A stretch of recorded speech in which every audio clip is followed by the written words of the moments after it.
Hello my dear student, मैं आपका Buddha sir. मैं आज आप लोगों के लिए 11th के पहले चैप्टर का प्रैक्टिस सेट लेकर आया हूँ। काफ़ी इंपॉर्टेंट 25 से 30 क्वेश्चन लेकर आया हूँ, जो आपके पहले चैप्टर जिसके क्लास में खत्म होने के बाद, क्योंकि ऑनलाइन में इस चैप्टर का वीडियो अभी नहीं डाला गया है। पहले का वीडियो है, इसका ही वीडियो डाला जाएगा। कि आपके फर्स्ट चैप्टर में 6 टॉपिक सबसे इम्पोर्टेंट था। मान लीजिए इसका पहला टॉपिक आपको हम पढ़ाए थे विलयन का सांद्रता, मोलरता, मोललता, मोल अंश और प्रतिशत संगठन। इसका सेकेंड टॉपिक आपको हम पढ़ाए थे रासायनिक संयोजन का नियम, जिसमें 3 नियम आपके सबसे इंपॉर्टेंट थे। पहला द्रव्यमान संरक्षण का नियम, गुणित अनुपात का नियम, स्थिर अनुपात का नियम, फिर था आपका डाल्टन का नियम, अवोगाद्रो का नियम, गैलुसेक का नियम। उसके बाद आपको इस चैप्टर में पढ़ाया गया था मूलानुपाती और आणविक सूत्र। मूलानुपाती और आणविक सूत्र, सीमांत अभिकर्मक क्या है, स्टोइकियोमेट्री और औसत परमाणु द्रव्यमान। ये 6 टॉपिक आपके 11th के फर्स्ट चैप्टर मोल अवधारणा का था। आपके जितने भी दोस्त हैं सभी के पास जो भी इस बार 11th में आए, सबके पास इस वीडियो को शेयर कीजिएगा। तो कल बस 1 से 2 दिन में इसका थ्योरी का वीडियो आने वाला है। इसका थ्योरी का वीडियो ऑलरेडी डाल दिया गया है ऐप बुद्धा साइंस अकेडमी पे। यूट्यूब पे भी इसका लाइव प्रैक्टिस लेकर आ रहे हैं। बस आज क्लास टेस्ट का कुछ क्वेश्चन को आज आपके पास लेकर आया, बस ध्यान पूर्वक अच्छी तरह से बस देखिएगा। आइए स्टार्ट करते हैं पहला क्वेश्चन से। आइए देखते हैं पहला क्वेश्चन क्या है। पहला क्वेश्चन क्या है, स्थिर अनुपात का नियम किसने दिया था। इससे पहले आप जितने भी आपके 11th के स्टूडेंट हैं सबको एक क्वेश्चन शेयर कर दीजिएगा, जितने भी आपके स्टूडेंट हैं, क्योंकि आज से 11th का प्रैक्टिस सेट स्टार्ट हो चुका है और अंतिम तक आपका प्रैक्टिस सेट चलता रहेगा। पहला क्वेश्चन क्या है, स्थिर अनुपात का नियम किसने दिया। जल्दी फास्ट कमेंट में इस नियम को किसने दिया, जल्दी आप कमेंट में बता सकते हैं। स्थिर अनुपात का नियम आपको 4-5 नियम बताया गया था रासायनिक संयोजन के नियम में।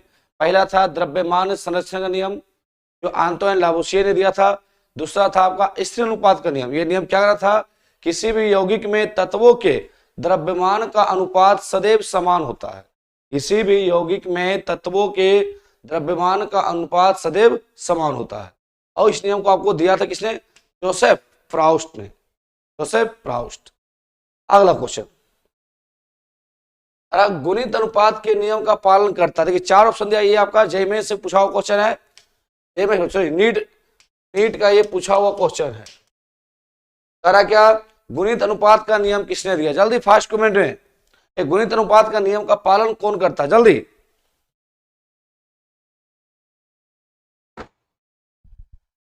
जल्दी फास्ट कमेंट। तो गुणित अनुपात का नियम, तो गुणित अनुपात के नियम में आपको हम क्या बताए थे, याद कीजिए कि 2 तत्व आपस में मिलकर एक से अधिक यौगिक भी बना सकते हैं और एक तत्व के साथ दूसरे तत्व के मिलने वाले द्रव्यमान छोटे पूर्णांक के अनुपात में होते हैं। और इस नियम को आपको दिया था कौन, जॉन डाल्टन ने। डाल्टन साहब ने आपका गुणित अनुपात का नियम दिया था कि 2 तत्व आपस से मिलकर एक से अधिक यौगिक भी बना सकते हैं। जल्दी फास्ट शेयर कीजिए अपने दोस्तों के पास, जितने भी आपके 11th दोस्त हैं। प्रैक्टिस सेट स्टार्ट हो चुका है। फर्स्ट चैप्टर जो आपका मोल अवधारणा 11th के एनसीईआरटी का फर्स्ट चैप्टर है और शुरू से अंत तक प्रैक्टिस चलने वाला है और सबका वीडियो भी मिलने वाला है सर। देखिए पहला ऑप्शन में क्या, कार्बन डाइऑक्साइड और हाइड्रोजन है। इसमें देखिए 3 प्रकार के तत्व है, कार्बन है, ऑक्सीजन है, हाइड्रोजन है। गुणित अनुपात में 2 प्रकार का तत्व हो, लेकिन यहाँ 3 प्रकार का तत्व है। ऑप्शन बी में देखिए नाइट्रोजन, हाइड्रोजन और ऑक्सीजन, इसमें भी 3 प्रकार का तत्व है। इसमें देखिए जल है, अमोनिया है, हाइड्रोजन, ऑक्सीजन और नाइट्रोजन 3 प्रकार के तत्व हैं। इसमें ऑप्शन डी में देखिए, डी में हाइड्रोजन और ऑक्सीजन, इसमें भी हाइड्रोजन और ऑक्सीजन है, 2 प्रकार के तत्व है, लेकिन यौगिक जो है एक से अधिक बना रहे हैं। 2 तत्व आपस से मिलकर 2 ही प्रकार के तत्व हो और एक से अधिक यौगिक का निर्माण करता है, तो गुणित अनुपात का नियम कहलाता है। तो दिया कौन था, जॉन डाल्टन ने। जल्दी फास्ट कमेंट में 11th वाले स्टूडेंट, आपका पहला चैप्टर खत्म हो चुका है। जहां भी आप लोग पढ़ रहे होंगे आपका फर्स्ट चैप्टर खत्म हो चुका है। ये आप प्रैक्टिस सेट ना छोड़ें, इसका वीडियो सब कुछ मिलने वाला है। CO2 में CO2 में कार्बन का प्रतिशत संगठन बताएं। जल्दी फास्ट कमेंट में CO2 में कार्बन का प्रतिशत संगठन बताएं। आपको प्रतिशत संगठन पढ़ाया गया था। जल्दी फास्ट कमेंट में ऑप्शन है 30%, 27%, 70% या 73%। जल्दी CO2 में कार्बन का प्रतिशत संगठन बताया, तो आपको प्रतिशत संगठन बता दिए थे, परसेंटेज निकाल ले। ये भी आपका फर्स्ट चैप्टर का एक टॉपिक था, प्रतिशत संगठन। ये कैसे निकालते थे, जिसका मान लो कार्बन का परसेंटेज निकालना है, कार्बन का भार इस यौगिक में बटे पूरे यौगिक का भार गुना 100। कार्बन का परमाणु भार कितना होता है 12, ऑक्सीजन का परमाणु भार कितना होता है 16, देखिए 2 ऑक्सीजन है, 16 गुना 2, 16 दूनी 32, 32 12 कितना होता है आपका 44 ग्राम। निकालना है कार्बन का परसेंटेज, तो कार्बन का भार इस यौगिक में बटे पूरे यौगिक का भार गुना 100 परसेंटेज के लिए, ये आपका आ जाएगा 1200 बटे 44। ये आपका लगभग आ जाएगा कितना, ये लगभग आपका 27% के आसपास आपका आ जाएगा, 27%। आगे देख सकते हैं, या 600 काट दीजिएगा, 600 बटे 22, 22 दूनी 44, 22 तिया 66, 2 बार में दिए 10 6 16, भाग दिए 7 दूनी 14 के 4, 14 15, हाँ लगभग आपका ये 27% आ जाएगा। कार्बन का परसेंटेज निकालना, कार्बन का भार उस यौगिक में बटे कुल भार गुना 100, अब तो गुना भाग की आपका लगभग ये आ गया 27%।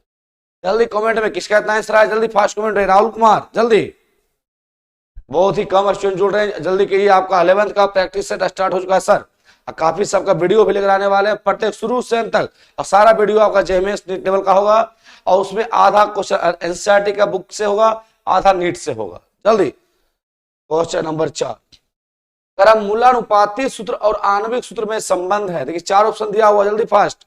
आपको एक टॉपिक पढ़ाया गया था फर्स्ट चैप्टर में, मूलानुपाती सूत्र और आणविक सूत्र।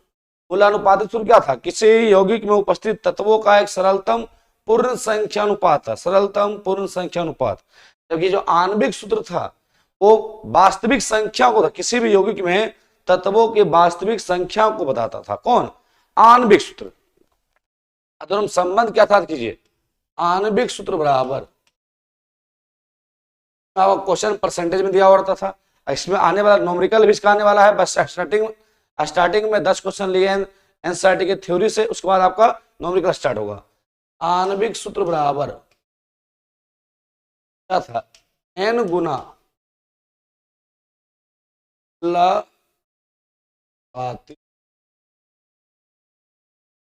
मूलानुपाती। देखिए कौन ऑप्शन होगा, यहाँ ऑप्शन ए में करा मूलानुपाती सूत्र बराबर n गुना आणविक सूत्र, ये नहीं होगा सर, उल्टा है। मूलानुपाती सूत्र बराबर आणविक सूत्र, ये भी नहीं होगा। करा मूलानुपाती सूत्र बराबर आणविक सूत्र बटे n, सही हो सकता है। आणविक सूत्र बराबर है n गुना मूलानुपाती सूत्र, मूलानुपाती सूत्र बराबर क्या हो जाएगा, आणविक सूत्र बटे n, ये हो सकता है। Option number C. अगला क्वेश्चन नंबर 5 देखिए क्या है, स्टैक्योन का अर्थ है, स्टैक्योन आपको फर्स्ट चैप्टर में एक टॉपिक पढ़ाया गया था, आज की स्टैक्योमेट्री, जिसकी मदद से हम रासायनिक अभिक्रिया में अभिकर्मक और उत्पाद के मात्रा को मापते थे, चाहे मोल में हो, चाहे द्रव्यमान में हो, चाहे आयतन में हो, चाहे संख्या में हो। स्टैक्योमेट्री, स्टैक्योमेट्री 2 ग्रीक शब्द था, स्टैक्योन और मीट्री। स्टैक्योन का अर्थ था तत्व, स्टैक्योन का अर्थ क्या था, तत्व। मीट्री में क्या था, मापना। ये आपको टॉपिक काफी मस्त क्लियर कॉन्सेप्ट के साथ पढ़ाया गया था। स्टैक्योमेट्री 11th के फर्स्ट चैप्टर में ही एक टॉपिक था, स्टैक्योमेट्री। सीमांत अभिकर्मक होता है, जल्दी फास्ट, प्रत्येक टॉपिक का क्वेश्चन है सर, कोई किसी भी टॉपिक के क्वेश्चन को थ्योरी को छोड़ा नहीं गया है, इसके बाद सबका न्यूमेरिकल भी आने वाला है। जल्दी कमेंट में सीमांत अभिकर्मक, जो आपके 11th के फर्स्ट चैप्टर का सबसे इंपॉर्टेंट टॉपिक है सीमांत अभिकर्मक। आपको हम बताए भी थे, सीमांत अभिकर्मक वैसा अभिकर्मक जिसका मात्रा कम हो और जिस पर रासायनिक अभिक्रिया निर्भर करता है। ऑप्शन पढ़िए जल्दी फास्ट में, कमेंट बताइए 6 का आंसर कौन होगा, ए बी सी या डी। जल्दी, सीमांत अभिकर्मक होता है, जल्दी फास्ट कमेंट में। पहला कहा जो कम मात्रा में उपस्थित हो, ये भी हो सकता है सीमांत अभिकर्मक वैसा अभिकर्मक जिसका मात्रा क्या हो, कम हो। जो अभिक्रिया में पहले समाप्त होता है, ये भी जो अभिक्रिया में पहले समाप्त होता है, तो ये भी हो सकता है सर। सीमांत अभिकर्मक का मात्रा कम है, जब वह अभिक्रिया में भाग लेगा तो वह पहले समाप्त हो जाएगा। कौन? सीमांत अभिकर्मक। तो जो उत्पाद की मात्रा को सीमित करता, हाँ ये भी है, क्योंकि उत्पाद जो बनेगा रासायनिक अभिक्रिया में वह सीमांत अभिकर्मक पर ही निर्भर करता है। ए बी सी ऑप्शन आपका क्या हो जाएगा? डी, इनमें से सभी सीमांत अभिकर्मक। अगला क्वेश्चन, इनमें से कौन ताप पर निर्भर करता है? जल्दी फास्ट कमेंट में। पहला चैप्टर मोल अवधारणा का पहला टॉपिक ही था मोल। मोल क्या है? उसका बिलियन का सांद्रता, मोलरता, मोललता, मोल अंश और प्रतिशत संगठन। मोल, इनमें से कौन ताप पर निर्भर करता है? जल्दी फास्ट करा। मोलरता, मोललता, मोल अंश या सभी? जल्दी कमेंट में सर, जल्दी फास्ट। इनमें से कौन ताप पर निर्भर करता है? सर इनमें से ताप पर आपका निर्भर करता है मोलरता। अब मोलरता क्या था? 1 लीटर बिलियन में उपस्थित विलय की मोलों की संख्या को मोलरता कहते हैं। 1 लीटर बिलियन में उपस्थित विलय के मोलों की संख्या को मोलरता कहते हैं, जो आपका ताप पर निर्भर करता था। अब मोललता था आपका 1 केजी विलायक में, 1 केजी विलायक में उपस्थित विलय की मोलों की संख्या को मोललता कहते हैं। अब मोल अंश था किसी विशेष घटक की मोलों की संख्या और बिलियन में कुल मोलों की संख्या के अनुपात को मोल अंश कहते हैं। इसका कोई मात्रक नहीं था। अब मोल अंश का योग हमेशा 1 होता था। लेकिन मोलरता में आपका आयतन था। अब मोलरता ताप पर निर्भर करता है। तो नंबर ए, मोल अंश का योग होता है। जल्दी फास्ट कमेंट में अभी बताएं आपको। मोल अंश का योग हमेशा कितना होता है? जल्दी फास्ट कमेंट में सर।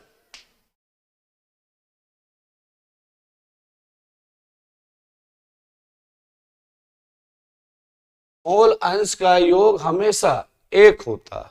ऑप्शन नंबर ए, मोल अंश किसी विशेष घटक के मोलों की संख्या बिलियन के कुल मोलों की संख्या के अनुपात को मोल अंश का।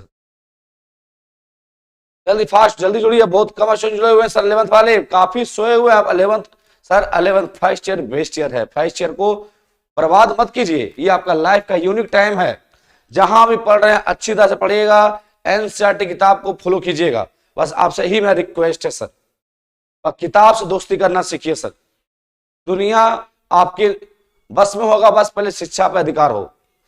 इसके लिए आपको दिन रात एक क्यों ना करना पड़े, बस 11th पॉइंट हो, चाहे जेई मेंस का फॉर्म भरो या नीट का फॉर्म भरिए या जो भी आप फॉर्म भरना चाहते हैं, उसमें आपका 11th का योगदान काफी ज्यादा होता है सर। 50% आधा अधिक क्वेश्चन आपका 11th से होता है। हमारे यहाँ बहुत सारे ऐसे स्टूडेंट हैं जो 11th को नहीं पढ़ते हैं, इग्नोर करके चलते हैं। वही सब स्टूडेंट सर आगे जाकर लाइफ में कुछ उतना नहीं कर पाते हैं। जो भी कहते हैं, फिजिक्स हो या केमिस्ट्री हो या बायो हो, आपका 11th सबसे इंपॉर्टेंट है। बस किताब को फॉलो कीजिएगा सर। तो किताब को फॉलो कीजिए, चाहे लंदन में हो, चाहे कोटा में हो, दिल्ली में हो। अगर एनसीईआरटी पे कमांड है तो सबके टक्कर के बराबरी आप भी पढ़ाई कर रहे हैं, स्टडी कर रहे हैं सर, और किताब को फॉलो करना है। देखिए क्वेश्चन नंबर 9 में क्या कह रहा है? 9 में कह रहा है यदि किसी बिलियन में विलय का मोल अंश 0.4 है तो विलायक का मोल अंश क्या होगा? जल्दी फास्ट कमेंट में सर, काफी इजी क्वेश्चन लेकर आया है। यदि किसी बिलियन में, बिलियन में विलय का मोल अंश दिया हुआ है तो आपको बता दें बिलियन में विलय और विलायक के मोल अंश का योग हमेशा 1 होता है। विलय का मोल अंश प्लस विलायक का मोल अंश बराबर 1। अगर आप विलय का मोल अंश 0.4 है तो विलायक का मोल अंश क्या होगा? जल्दी फास्ट कमेंट में, जल्दी। विलय का मोल अंश 0.4 है तो विलायक का मोल अंश क्या होगा? जल्दी सर, विलायक के मोल अंश कैसे निकालोगे? इसको उस साइड भेज दो। विलायक का मोल अंश बराबर 1 - 0.4 बराबर 0.6। ऑप्शन नंबर बी, मोल अंश के विशेष घटक की मोलों की संख्या और बिलियन के कुल मोलों की संख्या के अनुपात को मोल अंश कहते हैं। मोल अंश का योग हमेशा 1 होता है। मोल अंश ताप पर निर्भर नहीं करता है। मोल अंश का कोई मात्रक नहीं होता है। अगला, मोलरता का मात्रक, जल्दी फास्ट कमेंट में। मोलरता का मात्रक काफी मजेदार क्वेश्चन लेकर आए एनसीईआरटी का 10 से 12 क्वेश्चन। उसके बाद थोड़ा स्टैंडर्ड और एडवांस किए हैं जो आपके नीट और जेईई से पूछता है, खास करके नीट में। मोलरता का मात्रक, जल्दी। ऑप्शन ए में कह रहा मोल प्रति आयतन, बी में कह रहा मोल प्रति केजी, सी में कह रहा मोल प्रति लीटर, और डी में करा मोल। जल्दी, मोलरता क्या था? 1 लीटर बिलियन में उपस्थित विलय की मोलों की संख्या को मोलरता कहते हैं। अमोलरता था मोल प्रति लीटर, ऑप्शन नंबर सी। जल्दी कमेंट, बहुत ही कम स्टूडेंट जुड़े हुए सर 11th वाले। आप लोग कहना चाहते हैं पहला प्रैक्टिस लाइव स्टार्ट किया है, अब सब चैप्टर का थ्योरी स्टार्ट करने वाले हैं। बस ऐसे ही ऑफलाइन क्लास में पढ़ा दिए थे फर्स्ट चैप्टर एनसीईआरटी के केमिस्ट्री का, उसका ऑब्जेक्टिव का टेस्ट का सॉल्यूशन करवा रहे हैं। इसके बाद अब सिर्फ थ्योरी लेकर आएंगे sir, know practice set. Practice set जब थ्योरी स्ट्रांग हो तो ऑब्जेक्टिव अपने आप बनता है सर। अब प्रत्येक टॉपिक का वीडियो लेकर आने वाले हैं। अगला क्वेश्चन, क्या 4 ग्राम सोडियम हाइड्रोक्साइड को 250 मिलीलीटर विलायक में मिलाया जाता है तो विलयन का मोलरता क्या होगा? जल्दी फास्ट, ये एनसीईआरटी क्वेश्चन आपका है, जल्दी फास्ट कमेंट है। मोलरता जल्दी सर, 4 ग्राम सोडियम हाइड्रोक्साइड को 250 मिलीलीटर, सोडियम हाइड्रोक्साइड का मोल निकालिए। ये तो विलय हो गया, विलायक हो गया 250 मिलीलीटर। विलय का मोल क्या होगा? मोल होता है दिया हुआ भार 4 ग्राम बटे आणविक भार। सोडियम हाइड्रोक्साइड का कितना? सोडियम का भार है 23 ग्राम, ऑक्सीजन का 16, हाइड्रोजन का 1, कितना हो गया? 40 ग्राम। दिया हुआ भार बटे आणविक भार 1/10। मोलरता, मोलरता होता है विलय का मोल। विलय का मोल बटे बिलियन का आयतन लीटर में, बिलियन का आयतन है 250 मिलीलीटर, तो लीटर में कैसे बदलेंगे? 1000 से भागा दे देंगे। देखिए 100 ऊपर चला गया, पहला पद और चौथा पद साथ में रहेगा। 100 1 10 गुना 25, 25 चौका 100, 4/10, 0.4 परियम या मोल प्रति लीटर, ऑप्शन नंबर 1। और सुनिए, विलय है 4 ग्राम, अब विलायक है 250 मिलीलीटर, जितना आयतन होता है विलायक का उतना ही आयतन होता है विलयन का। और 1 गिलास जल है, फिर 2 चम्मच नमक मिला देंगे तो जो विलयन बनेगा और विलयन भी एक ही गिलास होगा, इसलिए जो आयतन होता है विलायक का वही आयतन होता है विलयन का। आराम से। और आपको एक कॉन्सेप्ट यहां बताने वाले हैं, तो मोल अवधारणा में एक टॉपिक था आपका मोलरता, मोललता और मोलस 11th के पहले चैप्टर में, और सेकेंड चैप्टर में विलयन आपका चैप्टर ही है जो फिजिकल केमिस्ट्री का सबसे इंपॉर्टेंट और काफी बड़ा चैप्टर है विलयन। विलयन का कोई भी न्यूमेरिकल हो तो सबसे पहले आप लिखिएगा विलय प्लस विलायक बनाता है विलयन। सबसे पहले मोल निकालिएगा, मोल, और उसके बाद जो आपसे पूछते वो आपको सोल्व कर देना, मोलरता, मोललता या मोलस। और 12th में क्या आप लोग इसी में हिमांक का अवनमन, क्वथनांक का उन्नयन, प्रासरण दाब और बाष्प दाब का अपेक्षिक अवनमन, 12th का ये सेकेंड चैप्टर है। और 11th बस एक टॉपिक दिया हुआ है विलयन का सांद्रता। इस प्रकार आप मोलरता निकाल सकते हैं। सबसे पहले विलय का मोल निकालना है, फॉर्मूला बिठा देना है। अगला क्वेश्चन, मोलरता मोललता के संबंध में सही है। मोललता जिसको छोटी हम बोलते थे, जल्दी फास्ट कमेंट है। मोललता जिसका परिभाषा था 1 केजी विलायक में उपस्थित विलय की मोलों की संख्या को मोललता कहते हैं। मोललता के संबंध में कौन से कह रहा? 1 केजी विलायक में विलय का मोल, ये भी सही है। ताप पर निर्भर नहीं करता, हाँ मोललता ताप पर निर्भर नहीं करता है। सी इसका मात्रक होगा मोल प्रति केजी, ये भी सही है सर। तो इनमें से सभी जो मोललता के संबंध में है, मोललता 1 केजी विलायक में होता है, मोललता का मात्रक मोल प्रति केजी होता है, मोललता आपका ताप पर निर्भर नहीं करता है। अब मोललता को छोटी एम से लिखा जाता है।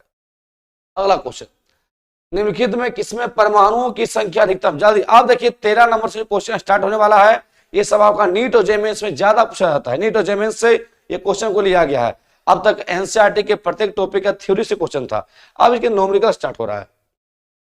निम्नलिखित में किसमें परमाणु की संख्या अधिकतम होगा?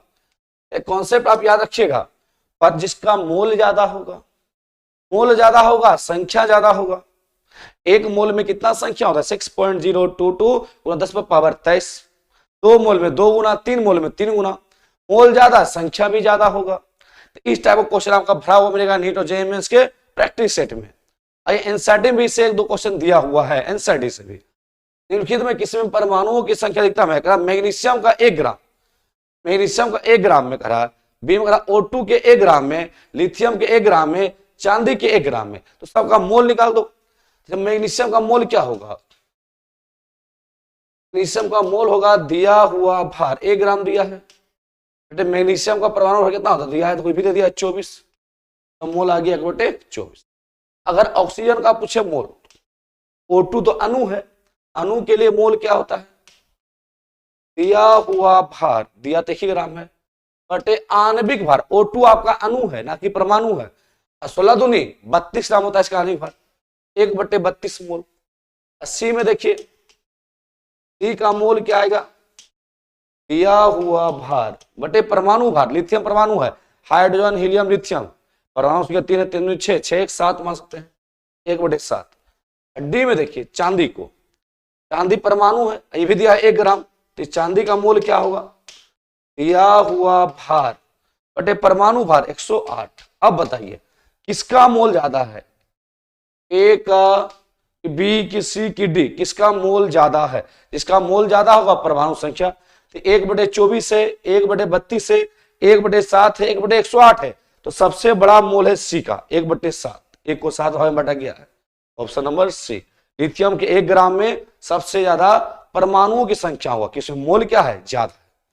तो काफी कॉन्सेप्चुअल क्वेश्चन है ये, आगे 2 क्वेश्चन और आने वाला है, ये एनसीईआरटी और नीट का फेवरेट क्वेश्चन है जो हमेशा ये पूछता आपका है। जल्दी अगला क्वेश्चन देखिए क्या है। हैबर प्रक्रम में अमोनिया, हैबर प्रक्रम द्वारा अमोनिया के 20 मोल बनाने के लिए आवश्यक हाइड्रोजन अणुओं की मोलों की संख्या होगी। जल्दी फास्ट कमेंट में, काफी मजेदार क्वेश्चन है। हैबर प्रक्रम, हैबर एक प्रक्रिया है, पढ़ेगा 12th के पी ब्लॉक में, अमोनिया बनाने का हैबर विधि। हैबर प्रक्रम में, प्रक्रम द्वारा अमोनिया के 20 मोल बनाने के लिए आवश्यक हाइड्रोजन अणुओं की मोलों की संख्या होगी। इस प्रकार का क्वेश्चन काफी कॉन्सेप्चुअल, काफी इंपॉर्टेंट होता है सर। तो इस प्रकार के क्वेश्चन को आप सबसे पहले इसका समीकरण लिखिएगा। अमोनिया कैसे बनता है? हाइड्रोजन और अमोनिया का निर्माण आपका होता है नाइट्रोजन, डाइनाइट्रोजन और डाइहाइड्रोजन से विक्रिया से, यह बनाता है अमोनिया। इस प्रकार के क्वेश्चन का समीकरण लिखना है, उसको बैलेंस करना होगा कि समीकरण हमेशा संतुलित हो sir. 2 hydrogen, 2 nitrogen, 1 nitrogen, 2 hydrogen, 3 hydrogen, कोई बैलेंस नहीं है। अब बैलेंस करने का ट्रिक बता चुके हैं, बुद्धा केमिस्ट्री क्लास यूट्यूब पे सर्च मारिएगा, समीकरण को बैलेंस करने का ABCD मेथड, ये ऑलरेडी ट्रिक दिया हुआ है, या सिंपल हम लोग प्रूव करते हैं। यहाँ 2 दे दिए तो 3 दूनी 6 हाइड्रोजन, 2 नाइट्रोजन, तो 2 नाइट्रोजन, या 3 दे दो, 3 दूनी 6 हाइड्रोजन, ये सब बैलेंस है, द्रव्यमान संरक्षित है, जितना अभिकर्मक उतना उत्पाद। तो सबसे पहले आपको बैलेंस, संतुलित समीकरण लिखना होगा। इस प्रकार क्वेश्चन काफी स्टैंडर्ड होते हैं सर। देखिए हैबर प्रक्रम द्वारा अमोनिया के 20 मोल बनने के लिए कितना हाइड्रोजन का मोल चाहिए, तो हम लिख सकते हैं 3 मोल से 2 मोल अमोनिया बन रहा है, या उल्टा लिखो कि 2 मोल अमोनिया, 2 मोल अमोनिया बन रहा है 3 मोल हाइड्रोजन से, 3 मोल हाइड्रोजन से, इसलिए कह रहा है कितना मोल?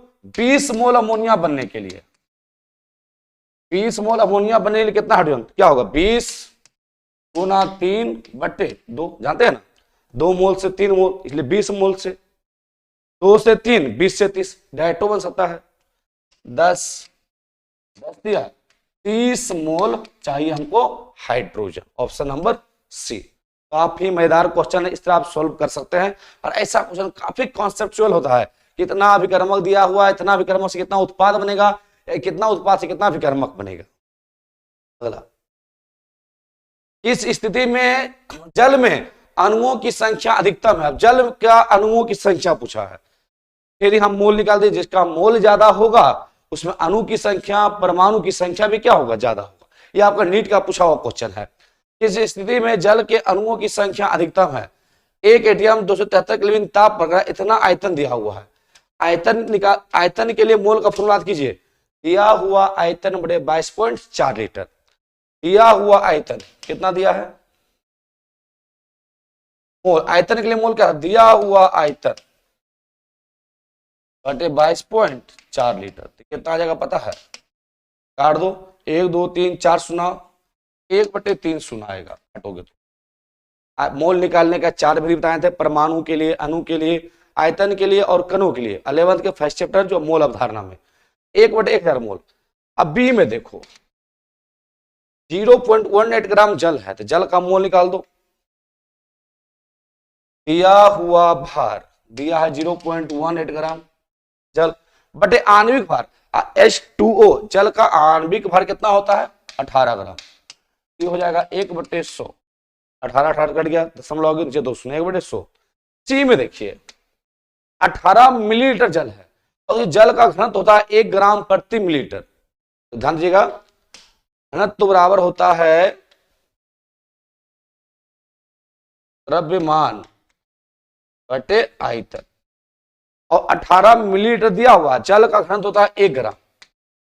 द्रव्यमान नहीं निकल जाएगा, जल का आयतन है 18 मिलीलीटर, द्रव्यमान क्या हो जाएगा 18 ग्राम। जल का घनत्व होता है 1 ग्राम प्रति मिलीलीटर। आ रखिएगा, जल का घनत्व फिक्स है 1 ग्राम प्रति मिलीलीटर। अब जल का आयतन दिया हुआ है तो द्रव्यमान निकालेंगे, घनत्व द्रव्यमान बटे आयतन, द्रव्यमान क्या हो जाएगा घनत्व गुना आयतन। तो आयतन है 18 मिलीलीटर, घनत्व क्या होता है 1, तो 18 ग्राम आ गया। सी का मोल निकालो, दिया हुआ भार 18 ग्राम जो आपके आयतन से आया, बटे आणविक भार, जल का आणविक भार भी 18 ही होता है H2O, कितना हो गया 1 मोल। 18 मिलीलीटर जल है, इससे आप द्रव्यमान निकाल लीजिएगा क्योंकि जल का घनत्व फिक्स है 1 ग्राम प्रति मिलीलीटर। घनत्व पता है जल का फिक्स है, आयतन दिया हुआ, द्रव्यमान नहीं निकल जाएगा। घनत्व बराबर द्रव्यमान बटे आयतन, द्रव्यमान क्या हो जाएगा घनत्व गुना आयतन, तो 18 ग्राम आ गया आपका आयतन दिया हुआ है। मोल क्या होता है दिया हुआ भार बटे आणविक भार। और डी में देखिएगा, डी में मोल ही दे दिया है, 10⁻³ मोल है जल का, या इसको लिख सकते हैं 1/1000 मोल। अब बताइए किसका मोल ज्यादा है, 1/1000, 1/100, 1/1000 या 1 मोल। 1 मोल इसमें सबसे ज्यादा कौन है 1 मोल। 1/1000 है, 1 को 100 भाग में बांटे 1 को 1000। ये पूरा ऑप्शन में सी में रखिए, ये पूरा पूरी आपका 1 मोल है। ऑप्शन नंबर सी का मोल ज्यादा हो, उसका अणु और परमाणु संख्या भी क्या होगा ज्यादा होगा। आशा है क्वेश्चन समझ में आ रहा होगा अच्छी तरह से। फास्ट कमेंट में लिखते जाइएगा हाँ सर काफी अच्छी तरह से क्वेश्चन को समझ रहे हैं। अगला क्वेश्चन, यदि एवोगाद्रो, ध्यान दिया जेईई और ये नीट लेवल का क्वेश्चन है सर। यदि एवोगाद्रो संख्या का मान दिया हुआ 6.022 × 10⁻23 मोल इनवर्स से बदलकर 6.022 × 10⁻20 कर दिया जाए, तो आप मान लो 1 दर्जन में होता है 12 कलम, उस संख्या को बदलकर 10 कर दे कि नहीं 1 दर्जन में 10 कलम होता है, तो किस पर प्रभाव पड़ेगा संख्या पर प्रभाव पड़ेगा। और मोल, यहां मोल दिया हुआ है, मोल का परिभाषा क्या था कार्बन 12 के 12 ग्राम में उपस्थित कणों की संख्या को 1 मोल कहते थे, या किसी पदार्थ में 6.022 × 10⁻23 कण को 1 मोल कहते हैं। अगर एवोगाद्रो संख्या का मान है 6.022 से × 10⁻23 से इतना कर दिया जाए तो किस पर प्रभाव पड़ेगा। करा द्रव्यमान की परिभाषा ग्राम यूनिट में, 1 मोल कार्बन का द्रव्यमान संतुलित समीकरण में परस्पर सम अणुओं का अनुपात पे, या यौगिक परस्पर तत्वों कुछ से कुछ दे दिया है सर। 1 मोल का परिभाषा था कार्बन 12 के 12 ग्राम में, और मोल बदल रहा था मतलब कार्बन 12 से उसको मोल को परिभाषित किया गया है, मतलब उसमें परिवर्तन होगा। 1 मोल कार्बन के द्रव्यमान पर प्रभाव पड़ेगा क्योंकि मोल को वैज्ञानिकों ने परिभाषित किए हैं कार्बन 12 को मापा गया है। कार्बन 12 के 12 ग्राम में उपस्थित कणों की संख्या को 1 मोल कहते हैं। अगर एवोगाद्रो संख्या जो 1 मोल में था संख्या होता, और मोल की संख्या को बदला जाएगा तो 1 मोल कार्बन का द्रव्यमान ही बदल जाएगा। अगला क्वेश्चन, जल में अणुओं की संख्या अधिकतम है, जल्दी फास्ट में बता दीजिएगा, जल में अणुओं की संख्या अधिकतम है तो जिसका मोल ज्यादा होगा, जल्दी फास्ट कमेंट में जल्दी।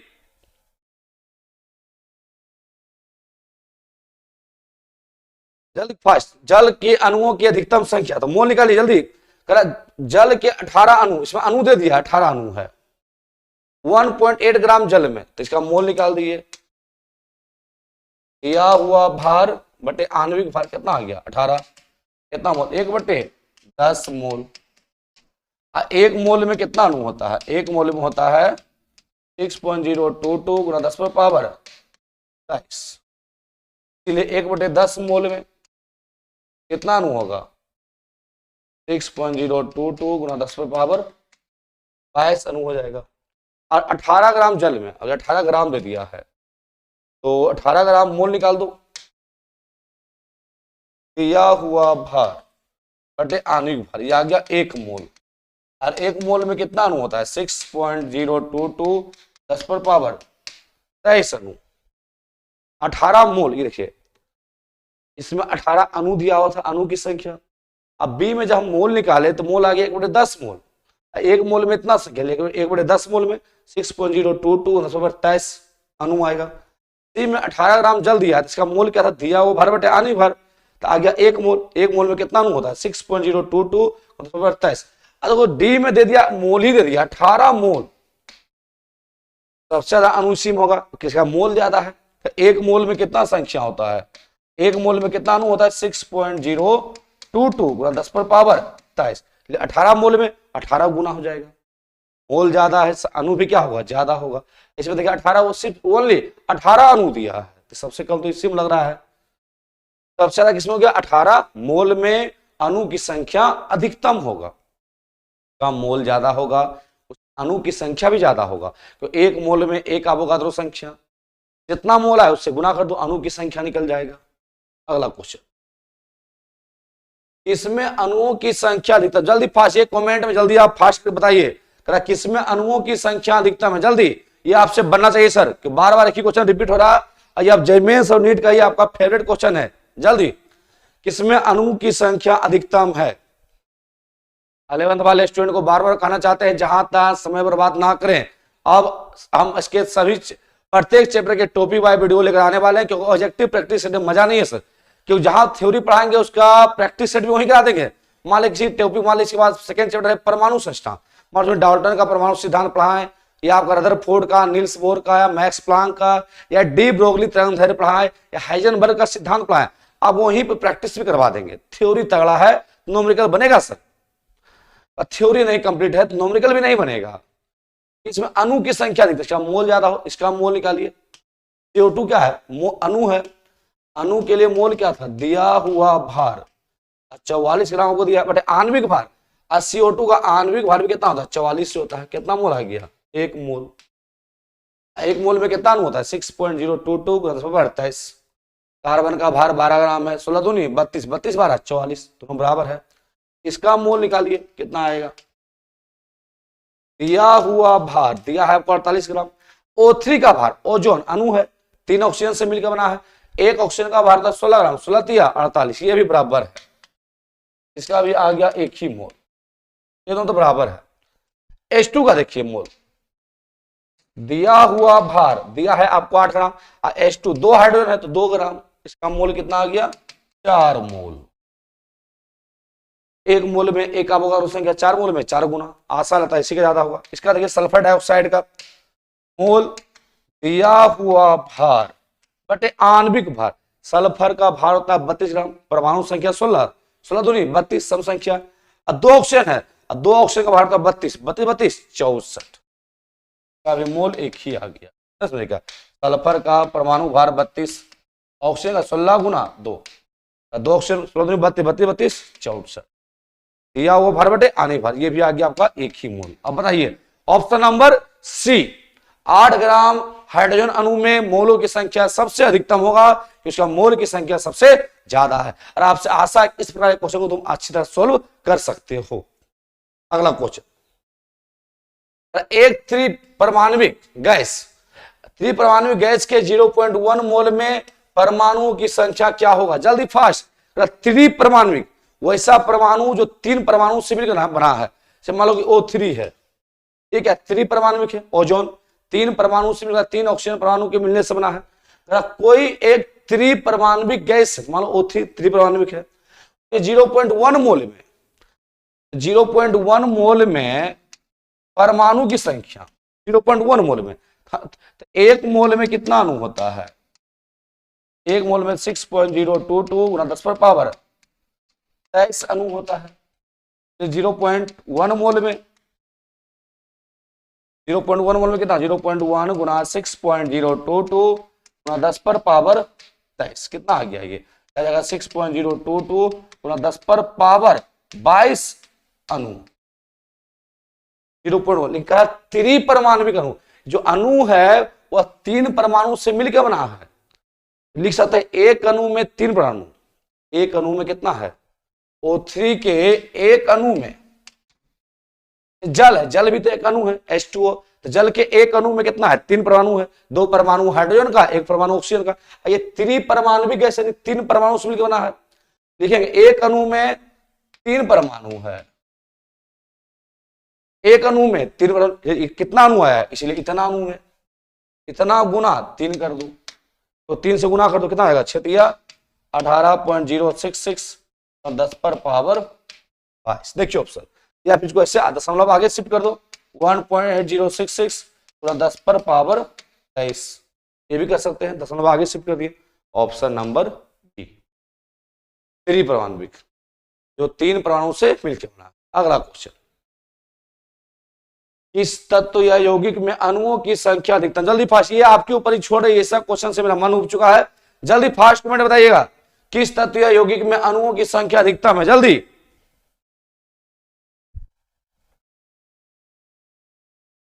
जल्दी सर, फास्ट बन गया, जल्दी कमेंट कीजिए, बहुत कम लड़के जुड़े हुए हैं सर, जल्दी फास्ट। आज का पहला क्लास 11th का बोनी हुआ है यूट्यूब पे हमारे, बहुत दिन से हमारे यूट्यूब चैनल बंद था, लेकिन अब कंटिन्यू चलने वाला है सर। जितने भी आपके दोस्त हैं सभी को शेयर कीजिए कि ऑफलाइन क्लास में पहला चैप्टर एनसीईआरटी का केमिस्ट्री खत्म हो चुका है, अब आपका ऑनलाइन में बचा हुआ है 11th का पहला चैप्टर, बाकी ऑफलाइन में सेकेंड चैप्टर स्टार्ट होगा।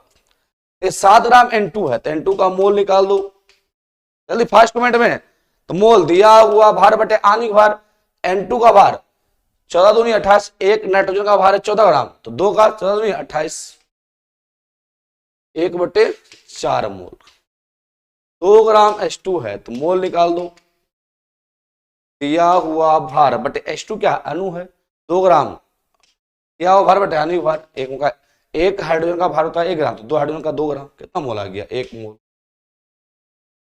अब 16 ग्राम NO2 है, मोल निकाल दीजिए, दिया हुआ भार बटे आणविक भार, नाइट्रोजन का भार है 14 ग्राम, ऑक्सीजन का 16 तो नहीं 32, 2 ऑक्सीजन है, 32 और 14 कितना हो जाएगा, 32 और 14 46 ग्राम। दिया हुआ भार बटे आणविक भार 16 बटे कितना आ गया आपका 46 या 8/23 मोल, और बहुत कम आ गया है। 16 ग्राम O2 है, तो इसका मोल निकालो, दिया हुआ भार बटे आणविक भार 32, कितना मोल आ गया, हाफ मोल। देखिए 1/4 मोल, 1 मोल, देखिए इसका सबसे ज्यादा इसी का मोल है 1 मोल, बाकी 8/23 मोल, 1/2 मोल है। ऑप्शन नंबर बी, बी का मोल ज्यादा है, अणु की संख्या भी ज्यादा होगा। Question number 21, 4.4 gram carbon dioxide में ऑक्सीजन परमाणु की संख्या बता, जल्दी फास्ट कमेंट में सर। 4.4 ग्राम कार्बन डाइऑक्साइड दिया हुआ है, 4.4 ग्राम कार्बन डाइऑक्साइड में ऑक्सीजन के परमाणुओं की संख्या बताएं, जल्दी कमेंट में फास्ट सर। तो सबसे पहले संख्या पूछे, अणु की संख्या, परमाणु की संख्या, तो पहले आंख मूंद के मोल निकालिए। मोल जो फिजिकल केमिस्ट्री का आधार है सर, मोल के बिना फिजिकल केमिस्ट्री आपका अधूरा है, याद रखिएगा। इनऑर्गेनिक केमिस्ट्री, आवर्त सारणी के बिना इनऑर्गेनिक केमिस्ट्री अधूरा है, ठीक उसी प्रकार मोल के बिना आपका फिजिकल केमिस्ट्री अधूरा है। अगर आप 4.4 ग्राम CO2 में ऑक्सीजन परमाणु की संख्या बताते, पहले मोल निकाल दीजिए, मोल हो जाएगा दिया हुआ भार बटे आणविक भार। CO2 का आणविक भार कितना होता है 44 ग्राम, जैसे कार्बन का भार 12 ग्राम और 16 दूनी 32, 32 12 14 मोल आ गया, ये आ जाएगा आपका 1/10 मोल, 1/10 मोल। और ऑक्सीजन परमाणु संख्या पूछा है, 1 मोल में कितना अणु होता है, 1 मोल में होता है 6.0 का परमाणु के मिलने से अणु बनता है, CO2 अणु है, पहले अणु निकालेंगे। 1 मोल में 6.022 गुना 10 पर पावर 23 अणु होता है 1 मोल में, इसीलिए 1/10 मोल में, 1/10 में कितना हो जाएगा 022 गुना 10 पर पावर, यह आ जाएगा आपका 6.022 गुना 10 पर पावर 22 अणु, इतना अणु आया है। पूछा है ऑक्सीजन परमाणु की संख्या। जल्दी फास्ट, काफी ज्यादा गर्मी है सर, जल्दी फास्ट। देखिए ध्यान दीजिएगा, CO2 एक अणु है, CO2 एक अणु, CO2 के एक अणु में 2 परमाणु है। जल है, जल H2O है, तो जल के एक अणु में 2 ऑक्सीजन परमाणु होता है। तो लिखोगे कि CO2 कार्बन डाइऑक्साइड के एक अणु में 2 ऑक्सीजन परमाणु है, इसलिए इतना अणु में आ देते हैं। देखिए CO2 के एक अणु में कितना है, CO2 के एक अणु में 2 ऑक्सीजन परमाणु है, 2 ऑक्सीजन परमाणु है एक अणु में। आया कितना है 6.022 गुना 10 पर पावर 22 अणु में, इतना गुना 2 कर दो, 12.044 गुना 10 पर पावर 22 होगा, 12.044 27, या इसको लिख सकते हैं 1.22 गुना 27, हम लोग आगे शिफ्ट कर देंगे। इस प्रकार आप ऑक्सीजन परमाणु की संख्या निकाल सकते हैं। कार्बन डाइऑक्साइड है, कार्बन डाइऑक्साइड का मोल निकाल लेंगे, दिया हुआ भर बटे आणविक भार, मोल के अणु निकाल देंगे, एक मोल में इतना अणु, इतना मोल में इतना अणु। और CO2 के एक अणु में 2 ऑक्सीजन परमाणु है, जितना अणु आया है 2 से गुना कर दीजिए। अगला क्वेश्चन, अगला क्वेश्चन का आपका है मूलानुपाती सूत्र और आणविक सूत्र पे ध्यान दीजिएगा। मूलानुपाती सूत्र क्या था, किसी यौगिक में उपस्थित विभिन्न परमाणुओं के जो सरलतम पूर्ण संख्या अनुपात को बताता है। तो अगला 3 क्वेश्चन आपका मूलानुपाती सूत्र पे ही है। एक कार्बनिक यौगिक है जिसमें 78% कार्बन है और शेष प्रतिशत हाइड्रोजन है। परसेंटेज शो का होता है 78% कार्बन है, 78% कार्बन है, शेष जो बचा हुआ वो क्या है, हाइड्रोजन है। तो हाइड्रोजन कितना होगा बचा, तो 100 में 78 घटा लीजिए, 100 माइनस 78, ये कितना आ गया, देखिए 100 में 78 गया, ये आ गया आपका 22% क्या आपका है, हाइड्रोजन है। 78% कार्बन है तो 22% क्या होगा, हाइड्रोजन। परसेंटेज को ग्राम कर लीजिए, मतलब ये होगा 78 ग्राम, ये होगा आपका 22 ग्राम। दोनों का मोल निकाल लीजिए। मोल क्या होता है, दिया हुआ भार बटे परमाणु भार, कार्बन परमाणु है। अब कार्बन का परमाणु भार कितना है 12, कितना आ जाएगा ये लगभग, भार का मान 24 बत्तिया 36, या भागा दीजिए सीधे, 12 50 60, बरछक 72, बरछक 72, हाथ में रहा 6, 12 25 60, 6.5 मोल आ गया। अब हाइड्रोजन का मोल निकाल लीजिए। हाइड्रोजन का मोल क्या हो जाएगा, हाइड्रोजन 12% है, यानी 12 ग्राम होगा, तो मोल क्या हो गया, दिया हुआ भार बटे परमाणु भार, और हाइड्रोजन का परमाणु भार 1 होता है, कितना आ गया ये 22 मोल।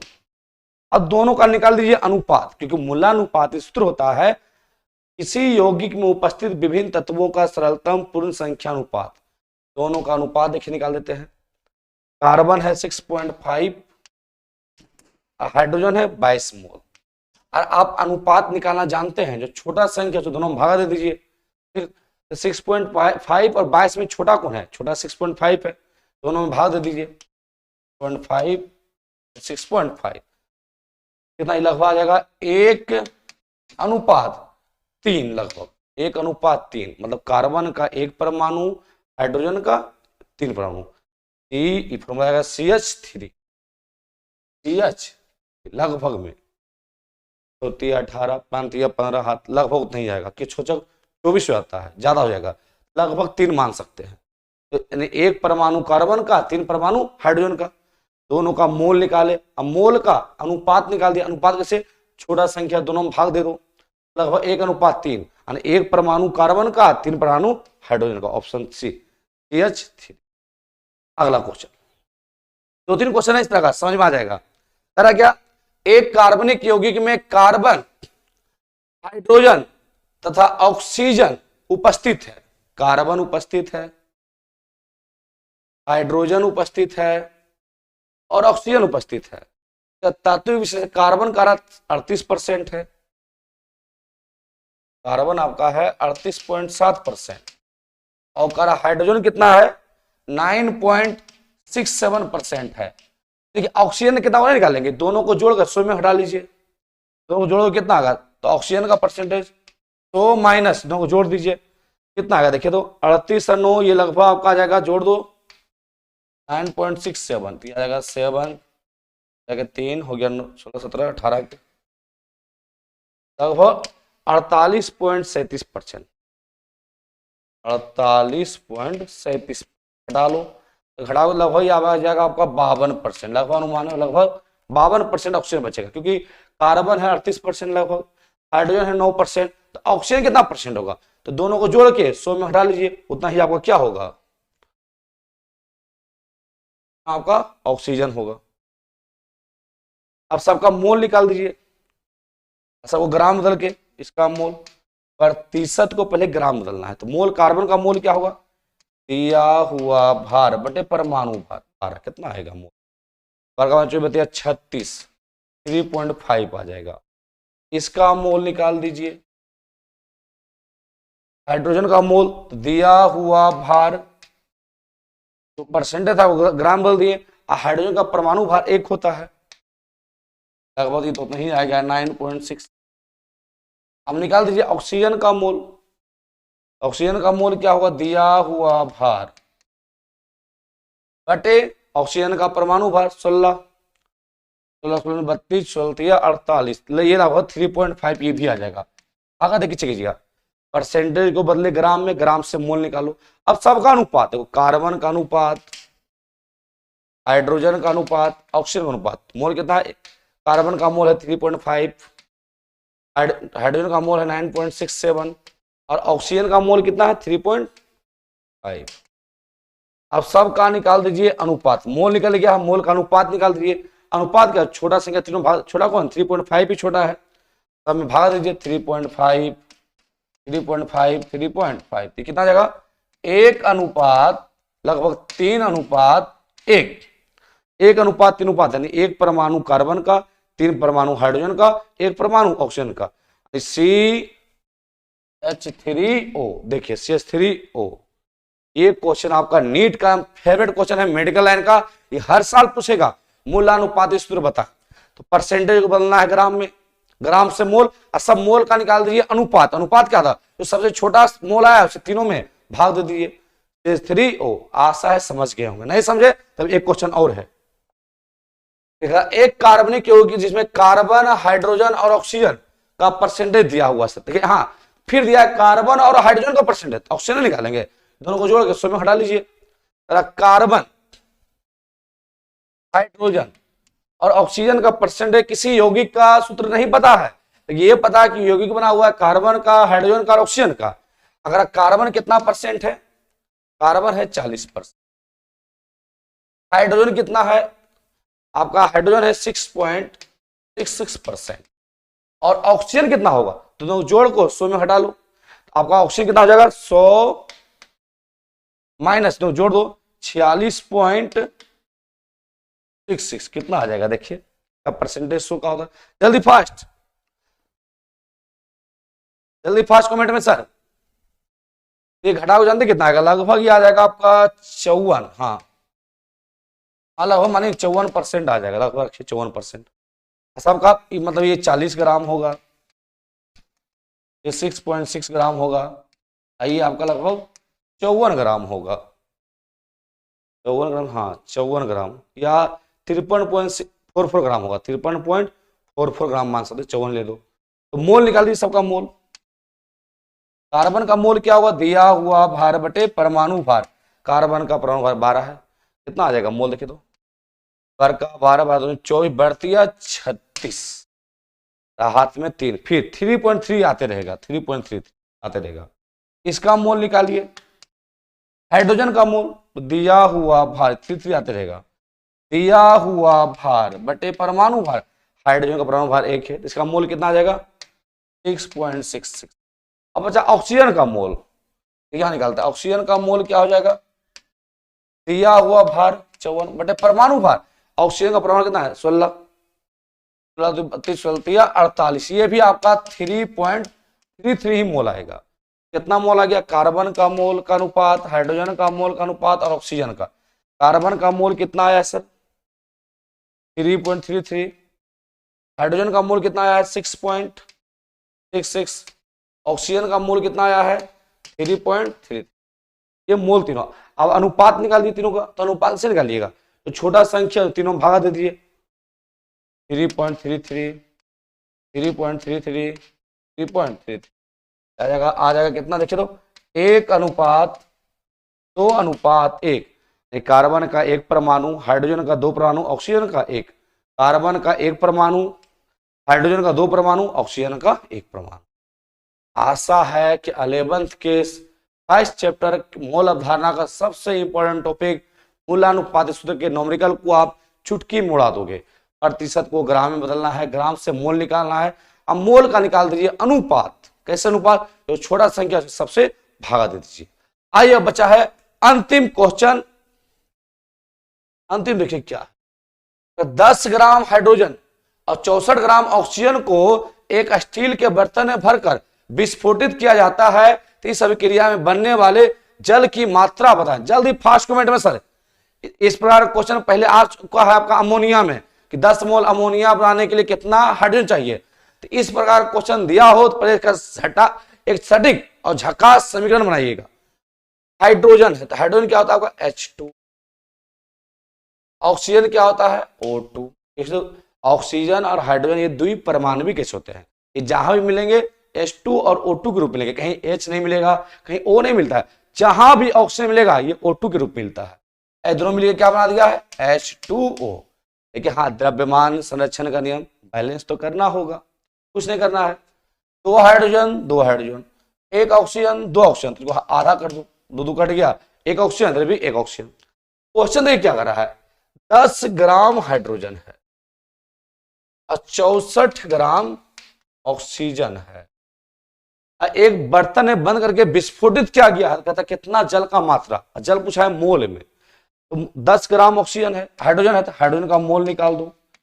दिया हुआ भार बटे आणविक भार, H2 अणु है, द्विपरमाणुक है, कितना मोल आ गया 5 मोल।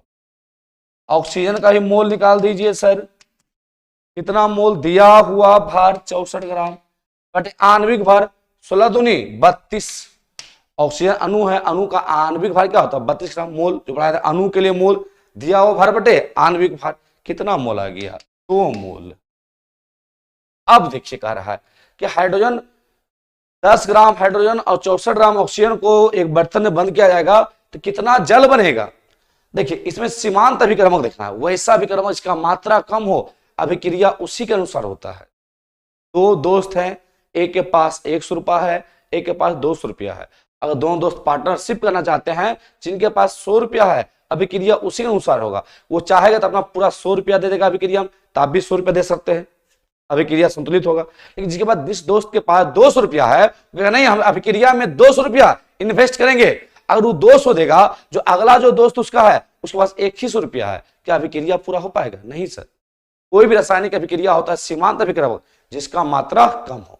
तो ध्यान, कितना जल बनेगा, तो जल हाइड्रोजन का 5 मोल आया, ऑक्सीजन का 2 मोल आया। तो ये जो अभिक्रिया जो जल बनेगा, जल का बनने की प्रक्रिया निर्भर करेगा ऑक्सीजन पे। ऑक्सीजन का मोल क्या है, कम है। हम लिख सकते हैं कि हाफ मोल ऑक्सीजन से, समीकरण से हाफ मोल ऑक्सीजन से 1 मोल जल बन रहा था, इसीलिए 2 मोल से, ठीक है ना, हाफ मोल ऑक्सीजन से। इसमें हाइड्रोजन का कोई रूल नहीं है, हाफ मोल ऑक्सीजन से 1 मोल जल बन रहा है। हाफ मोल से 1 मोल जल आया, क्या मोल है 2 मोल, इसलिए 2 मोल से कितना हो जाएगा 2 गुना 1/1/2, 2 ऊपर चला गया, 4 मोल जल बनेगा, 4 मोल जल। इस प्रकार के क्वेश्चन में अब काफी इंपॉर्टेंट कॉन्सेप्ट है। इस बार के क्वेश्चन में पहले एक समीकरण को लिखना है और देखना है सीमांत अभिकर्मक कौन है, किसका मात्रा कम है। अगर भार पूछता तो क्या लिखते हैं, 16 ग्राम ऑक्सीजन से 18 ग्राम जल बन रहा है, 64 ग्राम ऑक्सीजन से कितना बनेगा। ये मोल पूछा है तो मोल निकालना पड़ गया हमको। जैसे आपको पूछे, आपको स्टोइकियोमेट्री होता है, जैसे भी पूछे आप बना सकते हैं। ग्राम में पूछा कितना ग्राम जल बन रहा है, तो लिखते 16 ग्राम ऑक्सीजन, 16 बैलेंस क्या हुआ है, यहाँ पे समीकरण को बैलेंस रखना है। 16 ग्राम ऑक्सीजन से 18 ग्राम जल बन रहा है, ये 64 ग्राम से इतना बनेगा। यहाँ मोल में आंसर है तो सबका मोल निकाल दो, तो हाइड्रोजन का मोल आ गया 5, ऑक्सीजन का मोल आ गया 32, दिया हुआ भार बटे आने भार, ये 2 मोल ये 5 मोल। O2 का मात्रा क्या कम है, सीमांत अभिकर्मक अभिक्रिया इसी पर निर्भर करेगा। तो हाफ मोल से 1 मोल से 2 मोल से 4 मोल, 1 मोल से हाफ मोल से 1 मोल बन रहा है, दुगुना, तो 2 मोल से 4 मोल हो जाएगा। ये था आपका मोल अवधारणा का कुछ इंपॉर्टेंट क्वेश्चन जो 11th के क्लास का था, 11th के फर्स्ट चैप्टर का। आपसे आशा है कि इस वीडियो को एक से 2 बार और देख लीजिए। इसके बाद नीट और जेमेंस का एक क्वेश्चन नहीं छूटने जाएगा। खास क्वेश्चन नंबर 25 आज में बताया गया था, 25 नंबर हो गया, फिर अनूठ संख्या अधिकतम होता है, वो सब क्वेश्चन कभी मिस मत कीजिएगा, वो नीट और जेमेंस का फेवरेट क्वेश्चन होता है। अब सर प्रत्येक टॉपिक का वीडियो लेकर आने वाला है। ये आज पहला लाइव क्लास था 11th का, जो काफी सारा दिक्कत का सामना करना पड़ा, क्योंकि बहुत दिनों के बाद लाइव क्लास पढ़ा रहे थे आप लोग को, और इसलिए अब हमारा पहला digital studio set, studio set होने के बाद पहला क्लास लाइव पढ़ाए सर, फर्स्ट क्लास है, और वो फ्रस्ट्रेशन फील हो रहा था, उसके लिए माफी चाहता हूं कि अब शानदार और झकास वीडियो मिलेगा। और आपसे आशा जितने भी आपके 11th स्टूडेंट है उन्हें बोलिए हमारे यूट्यूब चैनल पे फुल्ली सभी सब्जेक्ट का फ्री में मिलने जा रहा है course, physics, chemistry, math, bio सभी सर। तो अपने दोस्तों के पास वीडियो शेयर कीजिए, जरूर बोले बुद्धा केमिस्ट्री क्लास को सब्सक्राइब करें, और जो आपको यहाँ पे कंटेंट मिलने वाले हैं उसका फायदा उठाएं। आइए मिलते हैं नेक्स्ट वीडियो में। जय हिंद।